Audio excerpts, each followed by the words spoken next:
حبیب تنویر نے ڈرامائی دنیا میں بہت نام کمایا ہے۔ حبیب تنویر کی پیدائش رائے پور یو پی میں 1 ستمبر 1923 کو ہوئی۔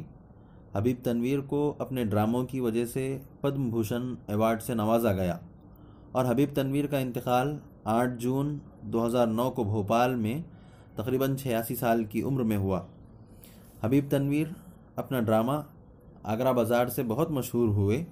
اس کے علاوہ بھی ان کے کئی ڈرامے ہیں، جیسے 1954 میں مٹی کی گاڑی، دودھ کا گلاس، چاندی کا چمچہ، آگ کی گیند، گدھے کارتوس، اور 1961 میں رچیا چمیا اور 4 بھائی وغیرہ بہت اہم ہیں۔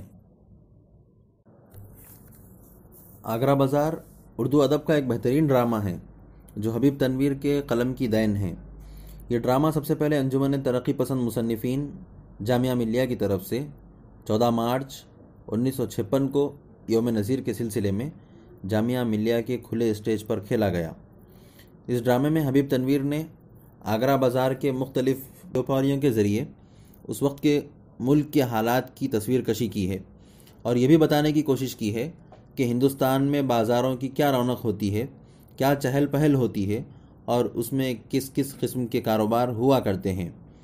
ان سب کو بیان کرنے کے لیے انہوں نے نثر کے علاوہ نذیر اکبر آبادی کی مختلف نظموں کا سہارا لیا ہے، جس میں بہت ساری نظمیں ہیں۔ مثال کے طور پر شہرآشوب، پیسہ، مفلسی، خوشامد، جنم کنیا، بلدیو جی کا میلہ، دید بازی، روٹی، اکبر آباد، آگرے کی تیراکی، زر، سراپا، پیٹ، ککڑی، تربوز، تل کے لڈو، کورا برتن، پتنگ، ریچھ کا بچہ، ہولی اور آدمی نامہ قابل ذکر ہیں۔ اس کا خلاصہ یہ ہے کہ بازار میں مختلف قسم کے لوگ ہوتے ہیں، جیسے ککڑی والا، لڈو والا، تربوز والا، مداری، کتب فروش، گاہک اور مختلف راہگیر وغیرہ وغیرہ، اور یہ سب لوگ اپنے اپنے کاروبار میں مشغول ہوتے ہیں۔ لیکن اس وقت کے سیاسی حالات کے تناظر میں اگر دیکھا جائے تو بازار میں سرد مہری کی ایک فضا عام ہوتی ہے، اور بازار مکمل طور پر ٹھنڈا پڑ جاتا ہے۔ اس لیے کسی بھی کاروباری کا کاروبار نہیں چل پاتا، تو ایسے میں ککڑی والے کے دماغ میں ترکیب سوچتی ہے کہ اگر ککڑی ایسی آواز لگاتا ہوا بیچوں گا تو میری ککڑیاں بکنے سے رہ جائیں گی، اس لیے میں اپنی ککڑیوں پر کسی ایک اچھے شاعر سے ایک نظم لکھا لوں گا تاکہ نظم گاتا رہوں اور ککڑیاں بیچتا رہوں، اور لوگ میری نظم سن کر میری ککڑیوں کی طرف مائل ہوں۔ لہٰذا وہ اس سلسلے میں مختلف لوگوں سے یہ پوچھتا ہے کہ کیا آپ شاعری کرتے ہیں؟ جب کسی کی طرف سے جواب نہیں ملتا تو وہ خاموش ہو جاتا ہے، اور آخر میں ایک شاعر نما آدمی سے پوچھتا ہے تو وہ اس کو کئی قسم کے مشوروں سے نوازتا ہے۔ پھر آخر کار نذیر اکبر آبادی کا پتہ اٹھا کر ان سے ملنے جاتا ہے اور ان سے اپنی ککڑیوں پر نظم لکھواتا ہے، اور نظم گا گا کر اپنی ککڑیاں بیچتا ہے۔ پھر اس کا دیکھا دیکھی لڈو والا، تربوز والا اور بازار کے دوسرے بیوپاری سب نذیر اکبر آبادی سے اپنے اپنے کاروبار کے متعلق نظم لکھواتے ہیں، اور وہ نظم گا کر اپنا کاروبار کرتے ہیں۔ اصل واقعے سے ہٹ کر ایک کردار شاعر نما آدمی کے ذریعے میر تقی میر کی شاعری کی خصوصیات، اس وقت کے دلی کے حالات اور نذیر اکبر آبادی کی شاعری کو نیچا دکھانے کی بات کی جاتی ہے۔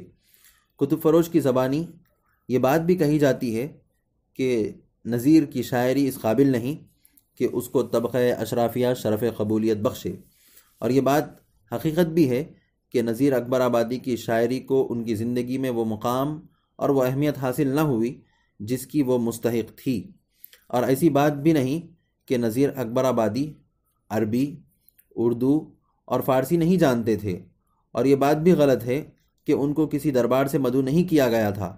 وہ تو ایک بہت بڑے شاعر تھے، عربی فارسی کے بہت بڑے عالم تھے، اور انہیں کسی دربار سے بلاوا بھی آیا تھا، لیکن انہوں نے آگرہ چھوڑنا پسند نہیں کیا۔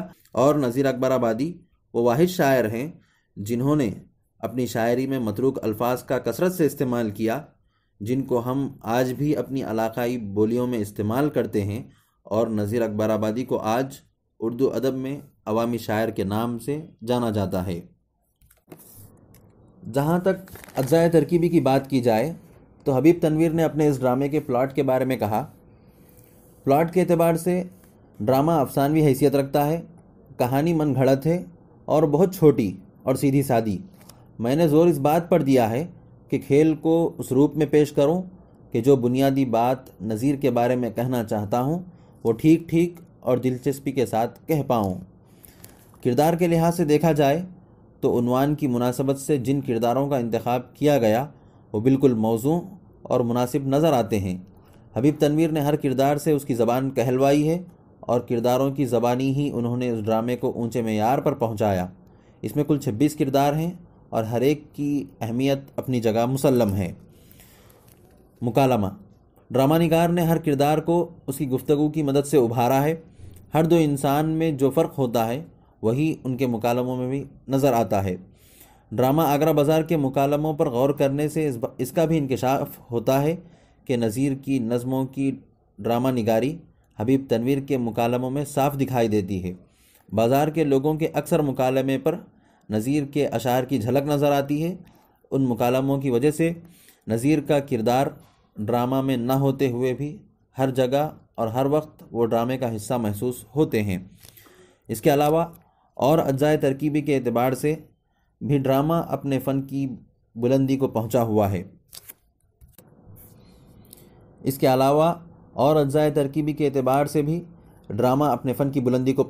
ہے۔ ڈرامے کی تاریخ پر نظر ڈالیں تو آگرہ بازار کے علاوہ ہی شاید کوئی ڈرامہ ہوگا جو ایک دن کے حادثات و واقعات پر مشتمل ہو۔